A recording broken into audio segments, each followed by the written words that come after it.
Good morning students. मैं doctor Shafqat Rana department of botany Shri Govind Guru government college Banswara से BSc second year students का स्वागत करता हूं। बच्चों, हमने पिछली कक्षा में कोशिकांग माइटोकॉन्ड्रिया के बारे में अध्ययन किया था और आज हम अंतःप्रद्रव्य जालिका एंडोप्लाज्मिक रेटिकुलम नामक कोशिकांग के बारे में चर्चा करेंगे। बच्चों, यह भी एक झिल्ली द्वारा परिबद्ध कोशिकांग है और झिल्ली द्वारा घिरा होने के कारण यह प्रोकैरियोट्स में नहीं पाया जाता, समस्त प्रकार के यूकेरियोटिक कोशिकाओं में पाया जाता है। सबसे पहले हम इसकी खोज व इतिहास की चर्चा करते हैं। तो इनकी इस कोशिकांग की खोज का श्रेय के.आर. पोर्टल को दिया जाता है। उन्होंने इसको सर्वप्रथम देखा और नाम सजेस्ट किया। 1897 में गार्नियर द्वारा इसे लाइट माइक्रोस्कोप, प्रकाश माइक्रोस्कोप की सहायता से देखा और अर्गेस्टोप्लाज्म शब्द दिया था, जबकि 1953 में Keith R Potter, Albert Claude और अर्नेस्ट एफ फुलम ने इन्हें इलेक्ट्रॉन माइक्रोस्कोप के साथ देखा। इसकी पूरी परासंरचना यानी अल्ट्रा स्ट्रक्चर को बताया गया। रॉबर्टसन ने 1955 में इनके संबंध में एक बहुत ही इम्पॉर्टेंट जानकारी दी कि ये भी ऐसे कोशिकांग हैं जो कि इकाई झिल्ली द्वारा घिरे रहते हैं। तो ये कुछ खोज की बात हुई। आइए हम इनकी रासायनिक संरचना की बात कर लेते हैं। तो यदि डिफरेंशियल सेंट्रीफ्यूज किया जाए तो ज्ञात होता है कि एंडोप्लाज्मिक रेटिकुलम के अंदर लिपिड्स या वसाय बहुत अधिक मात्रा में पाए जाते हैं। इनके जो दो प्रकार हैं, स्मूथ एंडोप्लाज्मिक रेटिकुलम और रफ एंडोप्लाज्मिक रेटिकुलम, उसमें SER में RER की अपेक्षा जो वसा कंटेंट है वो प्रोटीन की तुलना में बहुत अधिक होता है। यानी RER के अंदर प्रोटीन ज़्यादा होता है जबकि SER के अंदर फैट्स ज़्यादा होते हैं। जो RER यानी कि जो खुरदरी अंतःप्रद्रव्य जालिका है उनमें स्फिंगोमाइलिन और कोलेस्ट्रॉल भी कम पाए जाते हैं। तो ये बात हुई इनकी रासायनिक संश्लेषण की। अब हम इनकी संरचना की बात कर लेते हैं। तो जैसा कि आप यहाँ चित्र में देख पा रहे हैं, 3 रचनाएं यहाँ पर चित्र में प्रदर्शित हैं। नाम स्पष्ट है, सिस्टर्नी, वेसिकल्स और ट्यूब्यूल्स। तो एंडोप्लाज्मिक रेटिकुलम झिल्ली द्वारा घिरे कोशिकांग हैं और ये इन्हीं 3 रचनाओं से मिलकर बने होते हैं। उनमें से पहली संरचना सिस्टर्नी है। जैसा कि आप यहाँ चित्र में देख पा रहे हैं, ये लंबी चपटी ऐसी नलिकाकार रचना है जो कि एक के पास एक समानांतर क्रम में जमी रहती हैं। इनकी जमावट लगभग उस तरह से होती है जैसे सिक्कों का एक ढेर या स्टैक्स बन गया हो, एक के ऊपर एक सिक्के को जमा करके रख दिया गया हो। इनका व्यास लगभग 40 माइक्रोन होता है और ये कई स्थानों पर प्लाज्मा कला यानी प्लाज्मा मेम्ब्रेन और केंद्र कला यानी न्यूक्लियर मेम्ब्रेन के साथ जुड़ी रहती हैं। इस प्रकार दोनों प्रकार की मेम्ब्रेन से जुड़े होने के कारण ये कोशिका के अंदर विभिन्न प्रकार के पदार्थों के ट्रांसपोर्ट यानी अभिगमन में सहायता करते हैं।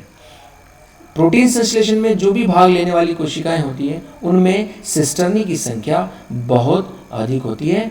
कुछ एग्जाम्पल जैसे कि पेनक्रियास की सेल है, लीवर सेल है, एंडोक्राइन ग्लैंड्स की सेल्स हैं या ब्रेन सेल्स होती हैं।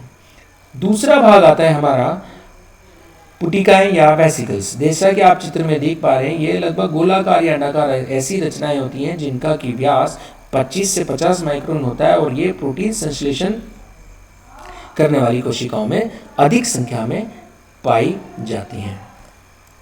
तीसरी जो रचना देख रहे हैं, ट्यूब्यूल्स यानी नलिकाएं, वो बहुत ही इंपॉर्टेंट भाग बनाती हैं एंडोप्लाज्मिक रेटिकुलम का।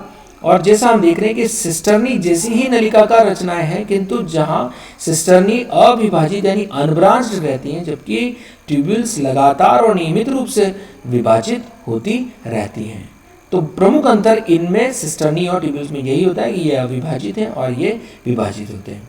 इस प्रकार हम देख रहे हैं कि एंडोप्लाज्मिक रेटिकुलम का निर्माण इन 3 रचनाओं से होता है, सिस्टर्नी, वेसिकल्स और ट्यूब्यूल्स।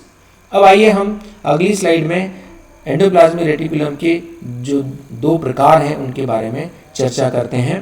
पहला प्रकार है रफ एंडोप्लाज्मिक रेटिकुलम या खुरदरी कणिका में अंतर्प्रद्रव्य जालिका। अब आप यहाँ चित्र के माध्यम से अच्छे से समझ सकते हैं, ये जो नलिकाकार रचनाएं हैं या नलिकाएं हैं या इवन सिस्टर्नी है, यदि विभाजित हो जाती तो नलिकाएं हो जाती, तो उनकी सतह पर हम ये ब्लैक ब्लैक डॉट्स के रूप में छोटे छोटे कण देख रहे हैं। वास्तव में ये कण राइबोसोम के कण होते हैं।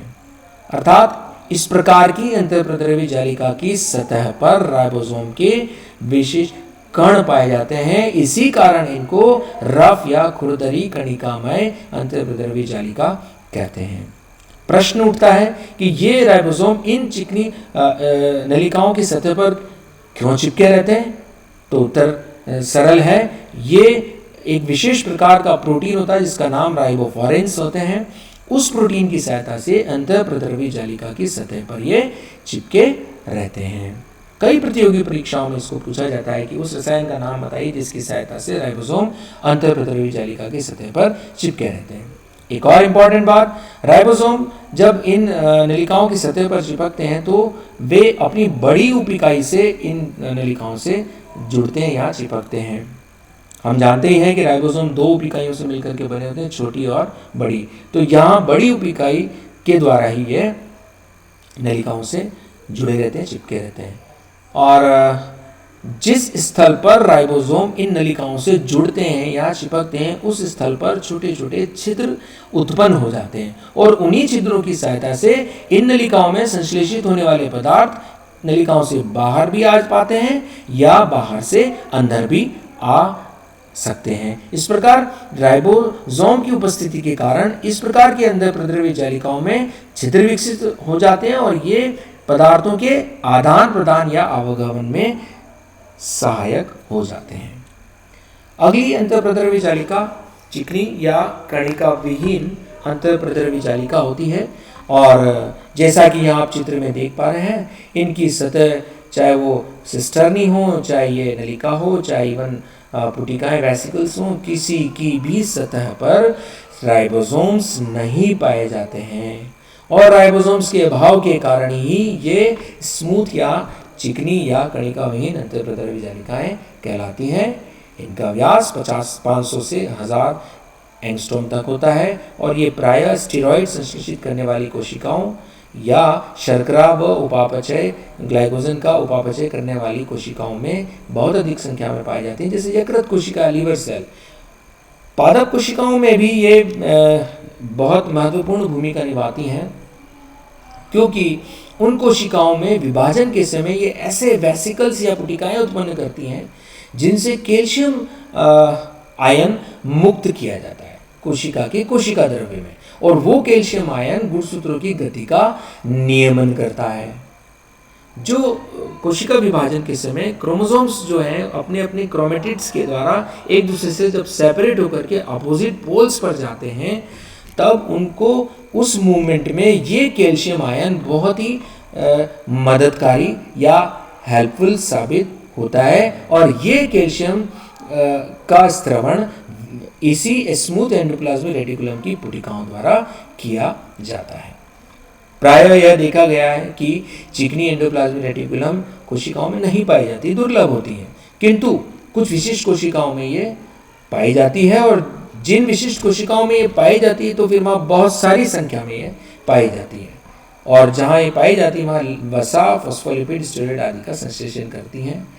वे कोशिकाएं जो इन उत्पादों को स्रावित करती जैसे वृषण, अंडाशय, वसामय ग्रंथियाँ, वहाँ पर इन स्मूथ एंडोप्लाज्मिक रेटिकुलम की बहुतायत संख्या होती है। उसी प्रकार कार्बोहाइड्रेट के उपापचय, प्राकृतिक चयापचय उत्पादों, अल्कोहल, दवाओं के डिटॉक्सिफिकेशन, सेल झिल्ली प्रोटीन पर रिसेप्टर्स के लगाव और स्टेरॉइड उपापचय को भी ये पूरा करने का कार्य करती हैं। एक और इम्पॉर्टेंट काम है जो मसल्स होती हैं, मांसपेशियां होती हैं, उनके संकुचन में भी इनसे स्रावित कैल्शियम आयन बहुत महत्वपूर्ण भूमिका निभाता है। तो ये मूल रूप से दो प्रकार हुए, रफ एंडोप्लाज्मिक रेटिकुलम RER और स्मूथ एंडोप्लाज्मिक रेटिकुलम SER। आइए अब हम अगली स्लाइड में इनमें अंतर के बारे में अध्ययन कर लेते हैं। स्मूथ एंडोप्लाज्मिक रेटिकुलम की सतह पर राइबोसोम का अभाव होता है, जबकि रफ एंडोप्लाज्मिक रेटिकुलम की सतह पर राइबोसोम्स पाए जाते हैं। त्रुटिवश यहाँ पर अभाव लिखने में आ गया है, जबकि इनकी सतह पर राइबोसोम पाए जाते हैं। ये प्रमुख रूप से वेसिकल्स व ट्यूब्यूल्स की बनी हुई होती है, जबकि ये प्रमुख रूप से सिस्टर्नी की ही बनी होती है, लेकिन कुछ कुछ ट्यूब्यूल्स भी इनमें पाए जाते हैं। स्मूथ एंडोप्लाज्मिक रेटिकुलम जो है प्लाज्मा मेम्ब्रेन से प्रमुखतः जुड़ी रहती है, जबकि ये न्यूक्लियर मेम्ब्रेन से जुड़ी रहती है। इनमें राइबोफ्लोरिन्स का अभाव होता है, यही कारण है कि इनकी सतह पर राइबोसोम्स नहीं जुड़ पाते हैं, जबकि इनकी सतह पर राइबोफ्लोरिन्स नामक प्रोटीन पाए जाते हैं, जिसके कारण राइबोसोम्स इनके साथ आराम से जुड़ पाते हैं। SER से स्फीरोसोम्स का निर्माण होता है, जबकि RER से गोल्जी काय के माध्यम से लाइसोसोम्स बनते हैं, या यूं कहा जाए कि इनसे गोल्जी काय और लाइसोसोम दोनों का निर्माण होता है। SER प्रकृति से स्टेबल नहीं होते, ये अनस्टेबल होते हैं, क्योंकि इनमें ऑटोलाइसिस की प्रक्रिया होती रहती है, स्वतः लयन अपने आप से डिस्ट्रॉय होती रहती है, जबकि ये अपेक्षाकृत स्टेबल होती हैं, स्थायी होती हैं, और इवन अगर एक कोशिका की डेथ भी हो जाए तो भी ये कुछ समय तक सक्रिय बनी रहती हैं। ये वसा स्टेरॉइड ग्लाइकोजन के संश्लेषण एवं संग्रहण का कार्य करती है, जबकि ये प्रोटीन और एंजाइम के संश्लेषण का कार्य करती हैं। इनमें छिद्रों का अभाव होता है, और इसी कारण से इनमें निर्मित पदार्थों का बाहर आवागमन संभव नहीं हो पाता है, जबकि राइबोसोम के जुड़ने वाले स्थान के कारण जो छिद्र उत्पन्न हो जाते हैं, उनके कारण इनमें निर्मित कोई भी पदार्थ सरलतापूर्वक बाहर आ जा सकते हैं। तो ये कुछ मोटे मोटे से 7-8 अंतर चिकनी और खुरदरी अंतर्प्रद्रव्य जालिका में पाए जाते हैं। आइए अब हम इनके कार्यों के बारे में एक एक करके अध्ययन कर लेते हैं। ये कोशिका के अंदर विभिन्न पदार्थों का विनिमय और स्थानांतरण करने में सक्षम होती हैं, और कई चीज़ों के ये वाहक होते हैं, और कोशिका के अंदर पदार्थों के परिवहन में सहायक होते हैं। कोशिका के अंदर से पदार्थों को बाहर ले जाने में भी ये सहायक होती हैं। राइबोसोम की सहायता से प्रोटीन संश्लेषण की प्रक्रिया में भी भाग लेते हैं। लिपोप्रोटीन, ग्लाइकोजन और अन्य प्रकार के लिपिड्स के संश्लेषण में भी अंतर्प्रद्रव्य जालिकाएं सहायक होती हैं। विशेषकर यदि लिपोप्रोटीन्स को हटा दिया जाए तो स्मूथ एंडोप्लाज्मिक रेटिकुलम द्वारा वसा और ग्लाइकोजन का संश्लेषण प्रमुखता से किया जाता है। अंतर्प्रद्रव्य जालिका एस्कॉर्बिक अम्ल, विटामिन ए से रेटिनल पिगमेंट के संश्लेषण में भी भाग लेती हैं। इनके द्वारा एटीपी का निर्माण भी किया जाता है, और ये कई उपापचयी क्रियाओं में भी सक्रिय रूप से भाग लेती हैं, जैसे ग्लाइकोजिनेसिस, जो कि यकृत कोशिकाओं में संपन्न होता है, और इस ग्लाइकोजिनोलाइसिस में ग्लाइकोजन को तोड़ करके छोटी मोनोसेक्राइड शर्कराओं में तोड़ा जाता है।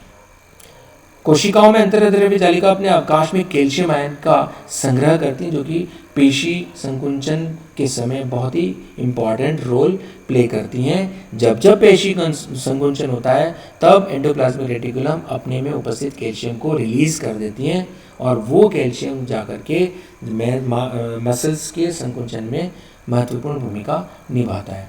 हमारे कुछ अंगों की कोशिकाओं में जब विषैले रसायन स्रावित किए जाते हैं तो उनका डिटॉक्सिफिकेशन करने में भी एंडोप्लाज्मिक रेटिकुलम महत्वपूर्ण भूमिका निभाती है। अंतर्प्रद्रव्य जालिकाएं एक और इम्पॉर्टेंट काम करती हैं। ये कोशिका विभाजन के समय विशेषकर पादप कोशिकाओं में केंद्रक कला के निर्माण के लिए झिल्ली प्रदान करती हैं। और एक और इम्पॉर्टेंट काम है कि इनके द्वारा गोल्जी उपकरण या गोल्जी काय का निर्माण भी किया जाता है, और उसके लिए ये कुछ पूर्वगामी पदार्थ भी प्रदान करती हैं।